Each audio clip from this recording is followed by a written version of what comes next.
Hi అండి. మన ఛానల్‌కి కాల్ చేసి చాలామంది తక్కువ బడ్జెట్‌లో ఇల్లు చూడమని అడిగారు. వారి కోసం స్పెషల్‌గా 1 బీహెచ్‌కే ఫ్లాట్ తీసుకొచ్చాము.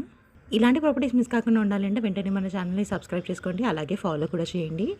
మీకు తెలిసిన వాళ్ళకి వీడియో షేర్ చేసి హెల్ప్ చేయండి. ఈ ఫ్లాట్ వచ్చేసి 1 బెడ్‌రూమ్ హాల్ ఓపెన్ కిచెన్ ఇచ్చారు. గ్రౌండ్ ఫ్లోర్‌లో ఉంది. ఈస్ట్ ఫేసింగ్ వస్తుంది. ఎస్ఎఫ్టీ వచ్చేసి 600 ఎస్ఎఫ్టీ ఉంటుంది. ఈ ఫ్లాట్‌కి లోన్ ఫెసిలిటీ లేదు. ఇక సరౌండింగ్ డెవలప్‌మెంట్ చూసుకున్నట్టయితే ఎల్బీ నగర్ 13 కిలోమీటర్లు ఉంటుంది. బాలాపూర్ 5 కిలోమీటర్లు, బడంపేట్ 5 కిలోమీటర్లు. ఈ ఫ్లాట్ లొకేషన్ వచ్చేసి నాదర్గుల్కి పక్కనే ఉన్న కుర్మల్గూడలో ఉంది. ఇక ప్రైస్ విషయానికి వస్తే 10 లక్షలు చెప్తున్నారు, అంటే 10 lakhs. ఇంట్రెస్ట్ ఉన్న వాళ్ళు వెంటనే స్క్రీన్ పై నెంబర్ కాల్ చేసి సైట్ విజిట్ని కన్ఫర్మ్ చేసుకోండి. మరిన్ని వీడియోస్ మిస్ కాకుండా ఉండాలంటే వెంటనే మన ఛానల్ని సబ్స్క్రైబ్ చేసుకోండి. అలాగే ఫాలో కూడా చేయండి. మీకు తెలిసిన వీడియో షేర్ చేసి హెల్ప్ చేయండి. Thank you.